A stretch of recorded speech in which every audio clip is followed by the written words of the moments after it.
Kan politik-politik kita juga banyak kader-kader instan. Oh iya benar. Yang paling gampang mah itu rekrutin artis jadi caleg. Nah, banyak pendukung Anies itu yang kemudian marah, kecewa, akhirnya merubah pilihannya, bahkan ada yang pengen golput. Coba kalau kita pikir-pikir, itu termasuk blunder juga ya. Blunder Anies. Iya, blunder Sama Anies seperti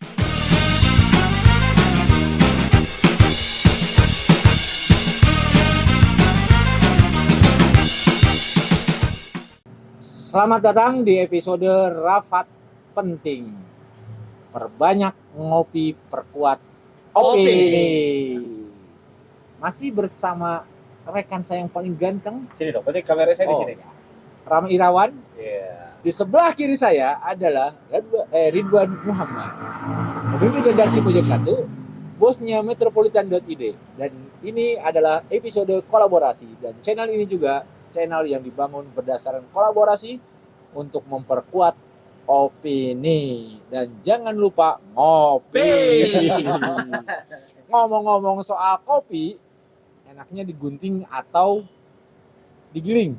Kalau lu? Lebih nikmat digiling. Maksudnya gunting itu saset ya? Iya. Giling lah. Kelihatan bukan tukang ngopi. Penikmat dia. Nikmat. Karena kalau yang saset sudah tidak murni soalnya. Kalau politik itu enaknya digiling atau digunting? Nggak enak dua-duanya. Digunting itu kan bahayanya ya, gunting dalam lipatan ya, ada istilah itu ya. Ya kan kebanyakan kita politisi yang ngegunting, bukan ngegiling gitu. Kalau ngegiling kan ada dinamika ya. Ada dinamika, ada rasa gitu kan. Ada aroma gitu. Tapi kalau digunting ya set langsung aja.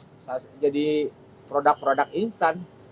Kan politik-politik kita juga banyak kader-kader instan. Oh iya benar. Yang paling gampang mah itu rekrutin artis jadi caleg. Iya. Ya, Betul. Yang sudah punya popularitas ya. iya. Kita mah kagak populer. Makanya enggak jadi caleg. Makanya nggak jadi caleg coba. Coba kalau dia juga populer, pasti jadi caleg ya. Ada sih niat, cuma belum ketemu aja dengan waktunya. Kan butuh waktu kan, butuh modal. Cuma yang menarik di episode hari ini kita mau bahas soal isu-isu dua putaran.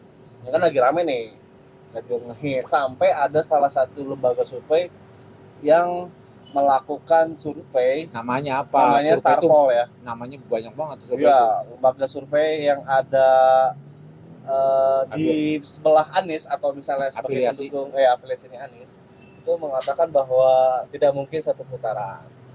Mungkin nanti kita akan bacain aja ya hasilnya. Cuma sebelum ke situ, maksudnya gini, lebih terasa dua putaran atau satu putaran suasana riuh politiknya dan sebagainya. Kalau satu putaran kan kondisi seperti hari ini ya yang kita alami, kayaknya riuh-riuh politiknya juga masih biasa-biasa aja ya. Kalau informasi yang saya terima itu sangat begitu keras. Paslon 2 menginginkan satu putaran agar nafasnya tidak terlalu panjang, tenaganya tidak terlalu banyak kebuang. Iya. Itu yang informasi yang kita dengar. Dan memang itu sangat realistis karena kalau dua putaran ada kemungkinan pasangan calon nomor urut 1 dan 3 itu jadi koalisi. Dan kalau koalisi ya itu juga menjadi berat bagi 02 Prabowo Gibran. Itu yang ramai sekarang antara paslon 1 dan paslon 3 sedang diupayakan. Dan ada pertemuan timnya. Pertemuan. Memang saya juga jadi ngebayangin juga seandainya terjadi koalisi. Ngebayangin PDIP dan PKS. Nah itu ya maksudnya Kader-kadernya atau buzzer-buzzernya PKS dan buzzernya PDIP. yang beberapa Minyak pemilu dan air. ya beberapa pemilu ini kan selalu bertolak belakang ya. Ya, saya kan cuma membayangkan aja. Kalaupun akhirnya terjadi ya paling juga alasan mereka ini namanya juga dinamika politik. Cuman saya ngebayangin itu aja dulu gitu kan. Luar biasanya mereka bertempur kan, saling serang gitu kan. Terus ya kalau saling serang dalam politiknya is okay lah. Cuman yang terjadi kan membuat dikotomi yang sangat nggak asik gitu di masyarakat. Kalau sampean dulu kan, kalau sampean terlalu muslim, rajin sholat, rajin ibadah, sama dia dicap radikal gitu kan. Iya kan dulu kan. Ini kita bacain aja ya hasil Star Poll ya. Ada rilis yang disampaikan oleh timnya Anies tadi, disebutkan bahwa tidak mungkin pemilu dilakukan satu putaran. Judulnya begini, Anies Mohaimin dan Prabowo Gibran bersaing ketat. Mungkinkah satu putaran pemilu? Dalam judul beritanya begitu. Nanti ada link ini sambil dibaca aja. Tapi pada poinnya dijelaskan bahwa selisih antara Anies dengan Prabowo itu udah tipis. Anies pada posisi 32%, Prabowo 37%. Artinya sudah 5%-an. Dari Yang lebih ini lagi, yang lebih lebih turun lagi adalah Ganjar. Ganjar itu hanya pada posisi berapa persen di sini ya? Di bawah itulah 16%. Artinya Ganjar yang awal dalam survei-survei selalu tinggi, sekarang sudah cross, ya kan? Anies tadinya awal di bawah, Ganjar di atas, Prabowo, Ganjar. Ya. Sekarang udah cross antara Anies dengan Ganjar. ya kalau beberapa pengalaman kita kan kalau di surveinya turun cenderung agak berat naik lagi ya. Iya betul. Turun terus. Ya Ganjar ya untuk naikin lagi dikit paling turun lagi. Tapi kalau yang naik terus. Tapi ya berbahaya juga bagi paslon 2 jika betul dia turun, kalau stagnan ya masih is okay lah gitu kan karena ada swing voter tadi ya. Iya. Tapi kalau misalkan turun juga memang rame nih bakal seru gitu yang terjadi. Terus apalagi tuh di situ. Nah, yang menarik ini sebenarnya dari pemilih yang mau berubah atau kemantapan memilih capres. Yang paling menarik adalah Anies Mohaimin ini yang masih mungkin untuk berubah hanya 27%. Dari misalnya 46%. Dari 46,5%. Jadi dari jumlah survei 35 tadi atau 32 tadi yang masih memungkinkan untuk pindah adalah 27%. Dari 37% tadi. Dari 32 32%. yang punya Anies kan. Yang punya Anies. Yang lebih tinggi itu Prabowo. Dari 35%, dari 37% yang akan atau yang pasti untuk pindah 46%. Oh. Jadi yang mantap itu cuma ya Prabowo 35, Anies yang mantap 46. Dari 32 tadi Anies itu yang mantapnya 46, yang mungkin pindah 27%. Prabowo dari 37% hasil surveinya, yang mantapnya itu 35, yang kemungkinan berubah 46. Pasti kader-kader partai Golkar ya, Gerindra, PAN gitu ya yang bisa ini yang tetap kokoh gitu pada pendiriannya itu karena kan itu kan partai-partai ideologis gitu. Golkar mah ya dari sejak lahir saya Golkar ya sampai sekarang ya pasti tetap Golkar.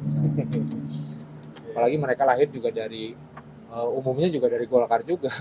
Yes, yang terjadi itu. Nah, dari pilihan Pilpres tadi ya, yang Anies 33, Prabowo 35, Ganjar 16, yang masih belum menentukan pilihan atau tidak menjawab atau rahasia 14%. Masih tinggi ya. Tinggi. Tapi tinggal nunggu siapa yang tersandung itu. Apakah Anies atau Prabowo? Prabowo banyak yang mulai tersandung gitu kan di luar arena debat. Anies juga seperti itu ya. Iya. Apa yang terbaru ya tersandung? Yang lagi ramai itu kan si Anies datang ke rumah doa di di Papua dan dibaptis namanya menjadi Yohanes gitu ya Anies. Nah, coba kita lihat videonya. Oke. Anak kami Anies datang di rumah Tuhan. Dijelaskan dengan nama Yohanes. Amin. Gimana berarti nih? Nah, banyak pendukung Anies itu yang kemudian marah, kecewa, akhirnya merubah pilihannya, bahkan ada yang pengen golput. Dia lihat video itu langsung kecewa, lah kok Anies kayak gini yang selama ini dianggap sangat islami, sangat kanan gitu ya.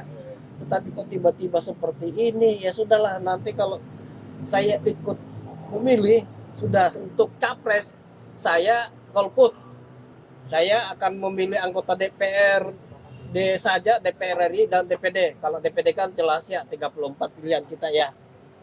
Nah, tinggal DPR RI-nya, DPRD Jabar dan DPRD Kabupaten. Tapi untuk si Presidennya? presidennya udah tuh, Golput. berarti dia yang tadinya sudah menetapkan pilihan, tapi karena ada video ini kecewa, akhirnya ya sudah, nggak jadi berubah pilihan. Tanya aja ke dia kecewa nggak? Iya, pendukung Anies ya. Iya. Gua nggak dukung Anies. Oh iya. Coba kalau kita pikir-pikir, itu termasuk blunder juga ya. Pada akhirnya. Blunder Anies. Iya, blunder Sama Anies ya. seperti halnya ya dimainkan lah ketika Anies begitu sangat emosional menyerang Prabowo dan ternyata tidak disukain. Oh iya betul. Iya. Ketika debat ya. Debat kan tidak disukain dari mana? Ya dari survei juga kan. Apa yang dilakukan Anies terhadap Prabowo yang begitu keras itu tidak disukai. Tuh, karena memang gini, gue beberapa kali ngobrol dengan orang lembaga survei ya, bahwa masyarakat Indonesia itu lebih cenderung tidak suka ketika ada salah satu calon menyerang calon lain. Artinya adat ketimurannya tuh masih kental banget gitu. Mereka tidak akan menerima gitu. Ada orang yang mencela orang lain. Meskipun dia mendukungnya. Dia bukan pendukungnya misalnya. Kayak misalnya kemarin kan Anies menyerang Prabowo. Gue bukan pendukung Anies nih.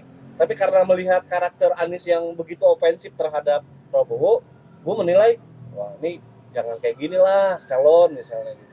Jadi artinya masyarakat Indonesia itu masih banyak yang berpikiran bahwa serang menyerang itu adalah hal yang buruk gitu. Sehingga tidak disukai terhadap masyarakat, oleh masyarakat. Gitu katanya sih. Betul nggak ya? Tapi Ya. kan di luar arena debat juga serangan Prabowo terhadap Anies luar biasa, lebih gila-gilaan ya. Kalimat-kalimatnya juga bukan tajamnya ke atas. Kemana-mana ya. Iya, kemana-mana malah tajamnya. Ya jadi Trisula ininya. Ini nonton aja Pak, pasti tahu lah ya, nggak perlu dijelaskan itu kalimat-kalimat yang keluar dari Prabowo itu. Dan Dari bukan berbagai- sebenarnya cuma Anies yang melakukan blunder Benar. ya, Prabowo juga Banyak. melakukan hal-hal itu. Banyak video-videonya tuh yang kemudian jadi kontroversial. Salah satunya soal Hujan nih. apa namanya? Dan ternyata kita dalam arena hujan. Hujan. Ya memang banyak lah blunder-blunder di kedua belah pihak. Ya, Nah, kalau siapakah nanti yang paling banyak blunder, kita lihat di episode yang akan datang. betul. Pemilu tinggal beberapa hari lagi, Pilpres tinggal beberapa hari lagi. Ya semuanya menduga pasti akan terjadi 2 putaran. Kita perbanyak ngopi untuk Perkuat opini.